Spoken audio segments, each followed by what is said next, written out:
Public టాయిలెట్స్లో కూర్చోవడం వల్ల urine infection వస్తుందా? హాయ్ అండి, నేను డాక్టర్ శ్రీజ కురాల, యూరోగైనకాలజిస్ట్ని. యూజువల్గా చాలామంది పేషెంట్స్ అంటుంటారు, నేను బయటికి వెళ్ళాను, ట్రావెలింగ్ చేశానండి, లేకపోతే సినిమా థియేటర్కి వెళ్ళి అక్కడ వాష్రూమ్ యూస్ చేశాను, అందువల్లే నాకు యూరిన్ ఇన్ఫెక్షన్ వచ్చింది అని. సో ఇది నిజమా? యూరిన్ ఇన్ఫెక్షన్ నిజంగా మనం పాటీ సీట్ మీద కూర్చుంటే వస్తుందా? యూజువల్గా చర్మం అనేది మంచి బ్యారియర్ లాగా యాక్ట్ చేస్తుందండి, అంటే అడ్డుగోడలాగా యాక్ట్ చేస్తుంది. సో యూరిన్ ఇన్ఫెక్షన్ వచ్చే ఛాన్స్ చాలా చాలా తక్కువ అనమాట. మరి యూరిన్ ఇన్ఫెక్షన్ దేనివల్ల వస్తుంది అని అంటే బ్యాక్టీరియా వల్ల వస్తుంది, అంటే క్రిములు. మోస్ట్ కామన్గా మనం చూసేది ఈకోలై ఇన్ఫెక్షన్, అంటే మన మోషన్ ప్యాసేజ్ నుంచి వచ్చే బ్యాక్టీరియా. సో టాయిలెట్ సీట్ అనేది డైరెక్ట్గా మనకి ఇన్ఫెక్షన్ అయితే కాజ్ చేయదు. మరి కామన్గా యూరిన్ ఇన్ఫెక్షన్ దేనివల్ల వస్తుంది?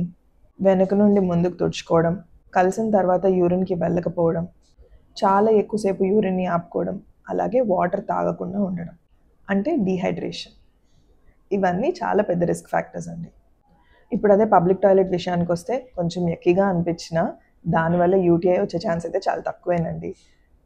అన్నిటికంటే మోస్ట్ ఇంపార్టెంట్ హ్యాండ్ హైజీన్, అంటే మనం యూరిన్కి వెళ్ళే ముందు వెళ్ళిన తర్వాత కూడా చేతులు బాగా కడుక్కోవడం. అండ్ వైపింగ్ టెక్నిక్ అంటాం కదా, అంటే తుడుచుకునే విధానం, ముందు నుండి వెనుకకు తుడుచుకోవడం అనేది చాలా ఇంపార్టెంట్.